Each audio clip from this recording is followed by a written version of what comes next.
In this video, we're going to talk about the second official timeline that The Witcher Netflix has released. This new timeline features the lines of Ciri, Yennefer, and Geralt of Rivia with green, purple, and yellow based on their eyes. And it gives us a lot of dates and a lot of times, but it still has the same inconsistencies with dialogue in the show and the same inconsistencies with the books that we found in the previous timeline that we got a few days earlier.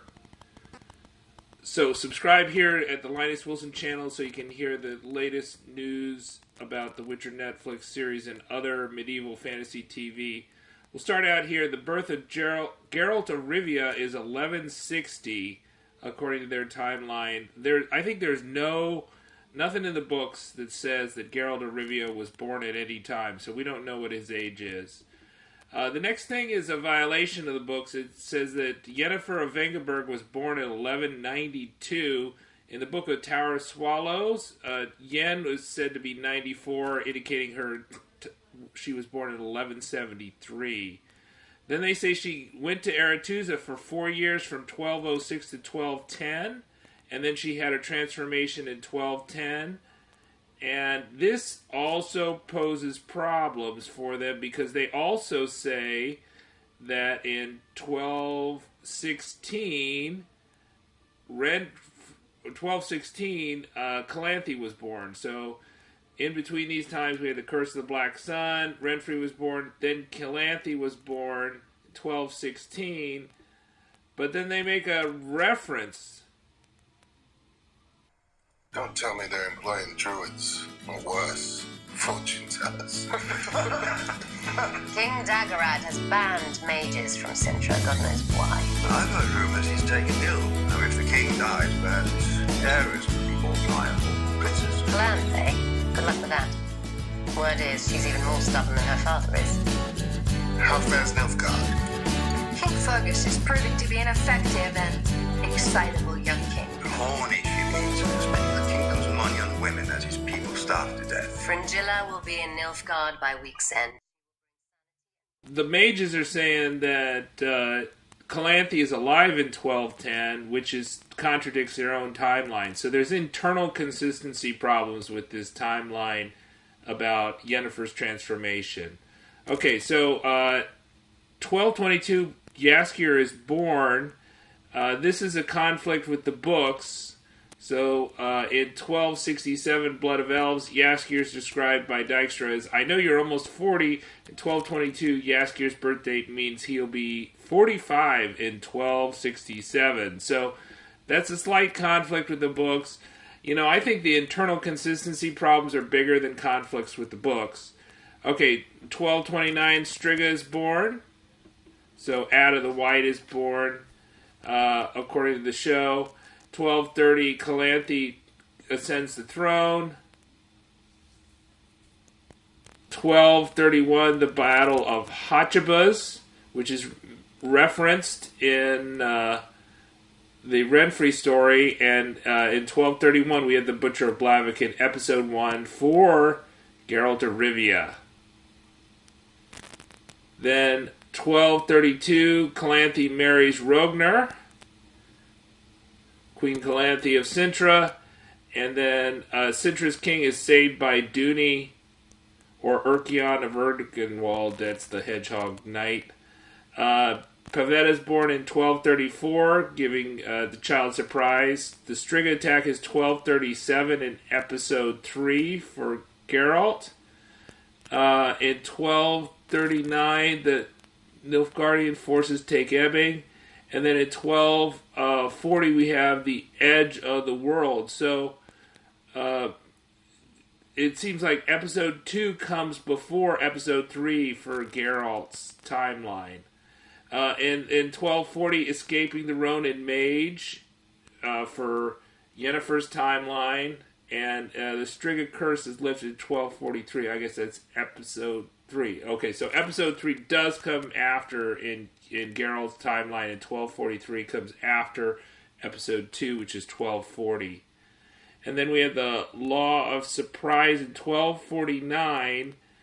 And this sets up our next continuity problem for the show, because in the dialogue, Geralt says, I've been away for 12 years when he talks to Calanthe in 1263, but that was actually 14 years since he's been in Cintra. 1250, birth of Ciri.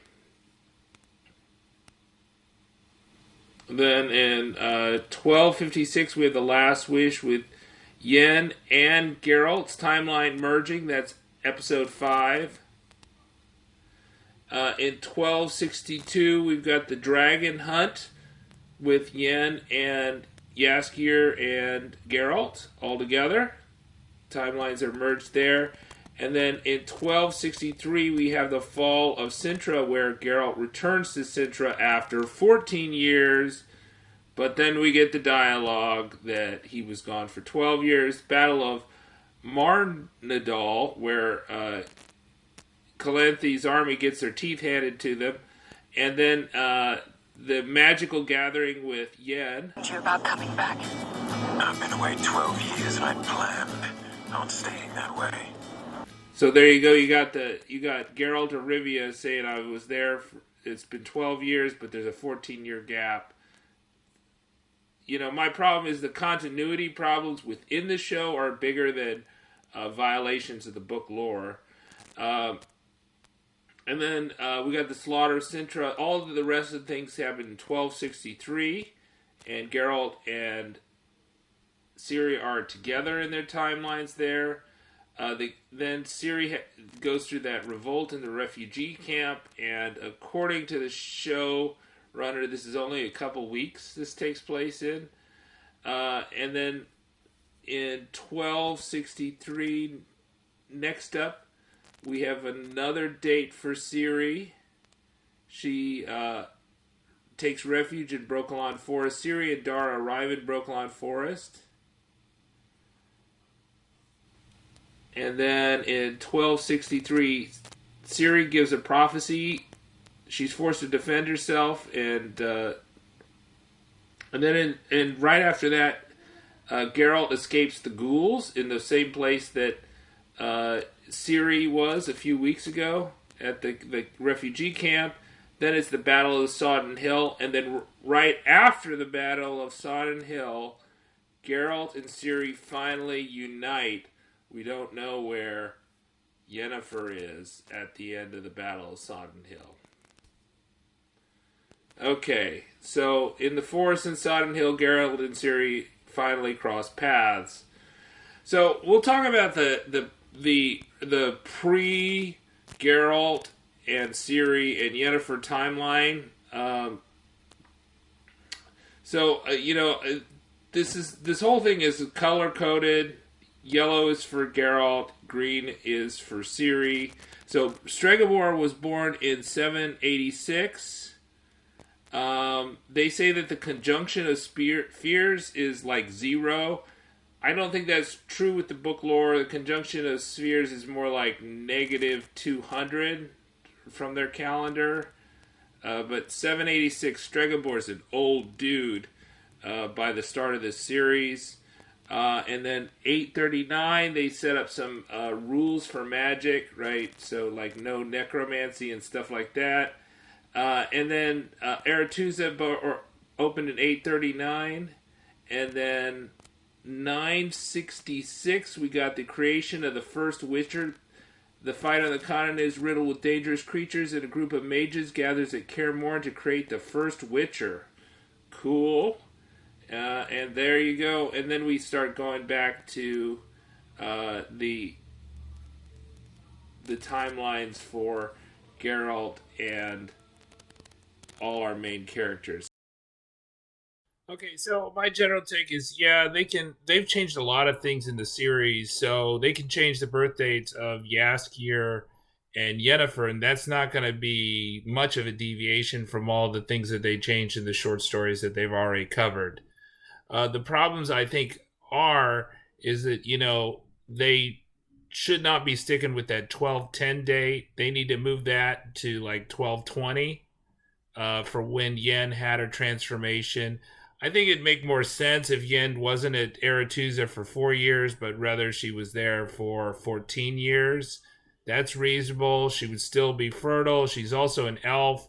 So I think that the fact that they moved up her birth date, that was sufficient for them to move up the date for when the kings and queens. So it corresponds with, like, that Calanthe is actually alive. I mean, you'd think Calanthe'd have to be like at least 6 for them to comment on her personality. And she's actually -6 when they're talking about it. I guess you could... There's nothing you can do for the fact that Geralt said he was gone for 12 years. Maybe he was just mistaken. You know, he lost track of 2 years. Sometimes people misspeak. And I think that's about as good as they can do. It's a shame they didn't work out the timeline before they wrote the series. But it seems like they wrote the timeline after they released the series to me. And they didn't check it very well. But we got a timeline. And, it gives us an idea of the ages and an idea of what's going on in each episode. I think it confirms that, the end, everybody's pretty much on the same timeline in episode 7 and 8, and Geralt and Yen are in the same timeline since episode 5. And we also have, Yen's story goes back further. Geralt goes less far back, and Ciri doesn't go far back at all. So I think those are the big takeaways. I kind of hope they revise that 1210 number, but maybe they would never will. Maybe this is the best that we get from Netflix. I'm kind of surprised they came out with this and committed to this. I'm Linus Wilson. We cover The Witcher Netflix and other fantasy TV shows such as House of the Dragon, Wheel of Time, Lord of the Rings. And we cover we got lots of videos about The Witcher 3 Wild Hunt, tips and tricks, let's plays. Come and watch some. Have some fun on the path. I'm Linus Wilson. Bye-bye.